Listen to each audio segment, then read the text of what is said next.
नमस्कार दोस्तों, मैं अंकुर उपाध्याय स्वागत करता हूं आप सभी का आपके अपने YouTube channel share market analysis में।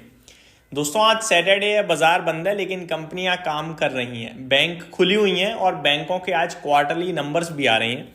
मैं आपको बताना चाहूंगा कुछ बड़ी बैंकों के आज रिजल्ट्स आने हैं, जिसमें एक ICICI बैंक है और एक यस बैंक का नाम भी है। बाकी IDFC फर्स्ट बैंक के भी नंबर्स आज ही आने हैं, CDSL के नंबर्स भी आने हैं। तो काफी सारे नाम हैं जो आज अपने नंबर्स पेश करते हुए दिखेंगे, जिसमें से अभी मैं यस बैंक के नंबर्स आप सभी के साथ शेयर कर रहा हूं दोस्तों। तो शुरू करते हैं बिना किसी देरी के रिजल्ट्स को डिस्कस करना। यस बैंक इन्वेस्टर्स की पोर्टफोलियो का हिस्सा बहुत लंबे समय से है। तो की हाइलाइट्स में डायरेक्टली यहाँ पे बैंक ने जो पेश करी हैं वो मैं आपके साथ शेयर करता हूँ। ऑपरेटिंग, पहले नेट प्रॉफिट की बात करते हैं। नेट प्रॉफिट क्वार्टर 3 में जो रहा है वो 612 करोड़ पे आया है, जो कि साल दर साल 2.6 टाइम्स बढ़ा है दोस्तों। तो काफी दमदार ग्रोथ देखने को मिली है ईयर ऑन ईयर बेसिस पे कंपनी के प्रॉफिट में। एंड क्वार्टर ऑन क्वार्टर भी अगर आप देखोगे तो 10.7% की बढ़त देखने को मिली है। ऑपरेटिंग प्रॉफिट 1079 करोड़ पे रहा है, जो कि साल दर साल 24.9% बढ़कर आया है। एंड क्वार्टर ऑन क्वार्टर 10.6% बढ़कर आया है। NII यानी नेट इंटरेस्ट इनकम, जो कि एक बैंक के लिए बड़ा इंपॉर्टेंट होती है, तो NII बैंक का रहा है 2224 करोड़ का, यानी 2224 करोड़ पे आया है, जो कि ईयर ऑन ईयर बेसिस पे 10.2% अप है। And quarter on quarter basis पे फ्लैट रहा है। अगर इसी NII यानी नेट इंटरेस्ट इनकम को परसेंटेज टर्म्स में कन्वर्ट करें, जैसे हम कहते हैं फिर नेट इंटरेस्ट मार्जिन्स, वो 2.4% पे रहा है।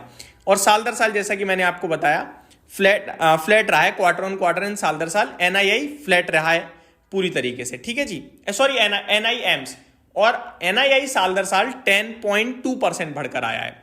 अब आते हैं नॉन इंटरेस्ट इनकम, यानी जो ब्याज को छोड़कर किसी और रूप से कंपनी ने, बैंक ने पैसा बनाया है, चार्जेस वगैरह जैसे आप कैलकुलेट कर सकते हैं, वो बैंक के 1512 करोड़ पे रहे हैं। ये सबसे इंटरेस्टिंग है, ये सबसे ज्यादा बढ़ रहा है, जो कि 26.6% ईयर ऑन ईयर बेसिस पे आप हैं।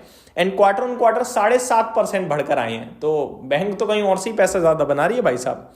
आगे cost to income ratio sequentially lower for second consecutive quarter 71.1% versus 73.1%। तो अगर देखा जाए दोस्तों तो कंपनी की कॉस्ट टू इनकम रेशियो घट रही है, ये बड़ी अच्छी बात है, ठीक है। मतलब बैंक अच्छा कर रही है, आप ये कह सकते हो। आगे average deposit balances up by 15.7% year on year and 2.3% quarter on quarter. तो जो एवरेज डिपॉजिट है वो बढ़ता हुआ दिखा है बैंक का, साल दर साल करीब 15.5% और क्वार्टर ऑन क्वार्टर करीब 2.3%। Retail and branch banking led deposit growth जो रही है वो 21.8% साल दर साल रही है एंड 5.3% क्वार्टर ऑन क्वार्टर रही है।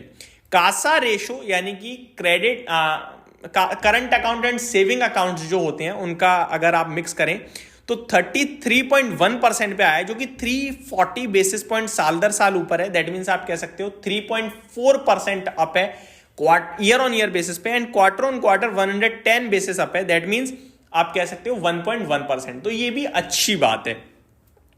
CA यानी कासा करंट अकाउंट की बात करें अगर केवल, तो 21.1% साल दर साल बढ़ा है एंड 22.1% साल दर साल करंट अकाउंट के बैलेंसेस बढ़ते हुए दिखे हैं। सेविंग अकाउंट की बात करें तो ये 33.3% बढ़ा है साल दर साल एंड 9.2% बढ़ा है quarter on quarter. Average saving account की ग्रोथ जो रही है बैलेंस की वो 32.1% साल दर साल एंड 9% क्वार्टर। सब जगह बैंक अच्छा कर रही है, आप ये कह सकते हो। आगे बढ़ते हैं दोस्तों। कंपनी की नेट एडवांसेस की जो ग्रोथ है वो 12.6% रही है, यानी कि बैंक लोन भी बांट रही है भाई साहब, जिसमें से SME मोमेंटम बरकरार है और 26.7% साल दर साल बढ़ा है SME लोन। तो यहाँ पे भी थोड़ा खतरा भी है दोस्तों। इस बैंक के पास 26.7% SME लोन्स हैं। मिड कॉर्पोरेट एडवांसेस 26.7% बढ़े हैं साल दर साल। कॉर्पोरेट एडवांसेस 26.8% बढ़े हैं साल दर साल, 7.5% क्वार्टर ऑन क्वार्टर बढ़े हैं। Retail advances growth flattish quarter on quarter in line with strategy to improve profitability. तो रिटेल्स को इन्होंने लोन ज्यादा नहीं बांटा है, वो फ्लैट रहा है, और ये कंपनी की स्ट्रेटेजी भी है। कंपनी कह रही है हम ज्यादा पैसा बनाएंगे, हम कॉर्पोरेट एसएमई को लोन बांटेंगे, रिटेल को नहीं बांट रहे। तो ये इनकी स्ट्रेटेजी में था। ठीक है जी, अब आते हैं एसेट क्वालिटी पे। एनएनपीए देखा जाए कंपनी का तो significantly lower year on year basis 0.6% versus 1.7% and 0.9%। तो आपका जो एनएनपीए देखा जाए तो वो भी काबू में रहा है, ये अच्छी बात देखने को मिल रही है। Fresh slippages for Q3 FY25 retail segment flat on QOQ basis. तो ठीक ठाक मेरे को नंबर हर एक पैमाने पे दोस्तों अच्छे लग रहे हैं, कोई दिक्कत कोई परेशानी नहीं दिख रही है। तो मेरे को लगता है ये बैंक अच्छा परफॉर्म करनी चाहिए कल के ट्रेडिंग मंडे के ट्रेडिंग सेशन में इन नंबर्स के दम पर। उम्मीद करता हूँ वीडियो पसंद आई होगी। Thank you so much for watching this video. Have a great day guys.